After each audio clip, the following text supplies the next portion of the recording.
طيب قبل ما نكمل معانا ايضا محمد بن الامارات. السلام عليكم ورحمه الله وبركاته. وعليكم السلام ورحمة الله وبركاته.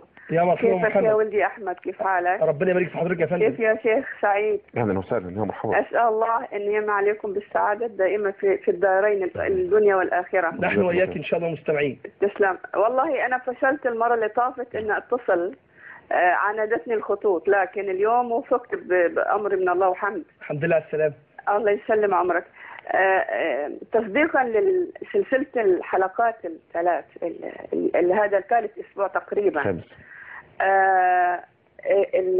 آفة الأسر أو البيوت حاليا، أسمع لما يحصل خلاف بين الزوج والزوجة تقول لا كرامتي ما أدري شو، هاي الأسلوب الكلمات الطنانة الرنانة في إفساد البيوت. أول شيء أهمس في كل أذن زوجة، أول ما تفضي لزوجك وهو يفضي إليك لازم تفهم إن ما في كرامة. الله عليك. ما في الله شيء عليك فعلا. اسمه كرامتي. ما ادري النعرات هذه المدسوسه. الله عليك، جميل فعلا والله فعلا.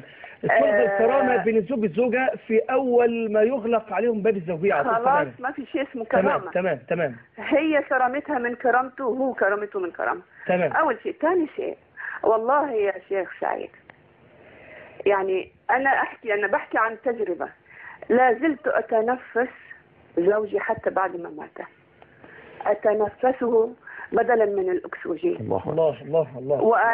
واعيش على خيره، يعني ما انعم الله علينا من الاموال من خيره.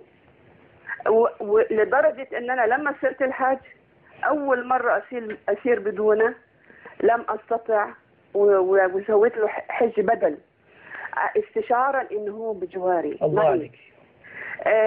يا اخوات يا زوجات، الحنان، الرفق، الصدق كان يربط على صدري ويقول الله لا يحرمني من هذا الحنان.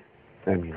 كنت ازينه يوم الجمعه عشان يذهب للمسجد، كان اقول له ها اليوم بنتصدق ببدنه، ما تنسى انك تدعي لي. اول ما يطلع بالسياره من باب البيت، لسه السياره عدالي يعني شايفينها، يتصل عليها بالهاتف يقول لي فديتك حبيبتي، تولهت عليك، وحشتيني. هذا من شو؟ من المعامله، من الصدق، من الحنان. كان نتبارى انا وياه في فعل الخير. ما اسمع ان هو سوى من وراي مثلا شيء لله. انا اقول له يا انا انت بدك تسير الجنه وتسيبني. انا بسم الله ما شاء الله، يعني كلامك ده انت اوجزتيه في عباره جميله جدا. قلت كلامك يعني اتنفس زوجي حتى بعد وفاتي. هذا صحيح.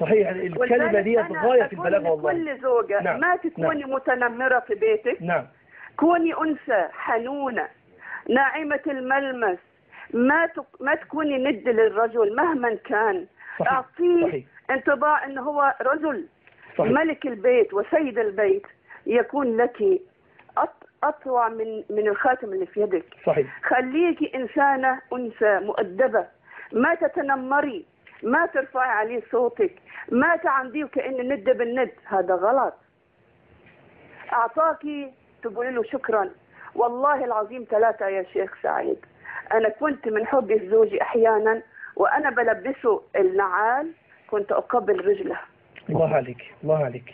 والله العظيم كنت اقبل قدمه حبا في هذا الرجل الطاهر رحمه الله. فانا والله يا شيخ لو الحريم التمست او سلكت طريق الحرمه حرمه والرجل رجل، ليش الاهانات وليش التنمر وليش ان انتم تعملوا راس قدام الرجال؟ عيشوا حياتكم. والله لو كانت الحريم تمشي بهذا المنهج ما في طلاق، البيوت تعمر بكل سعاده وبخير، وما في صرصره كلام برا. البيوت أسرار. انا سعيد جدا يا ام محمد بمداخلتك، وفعلا والله يعني اسعدتينا وعلمتينا.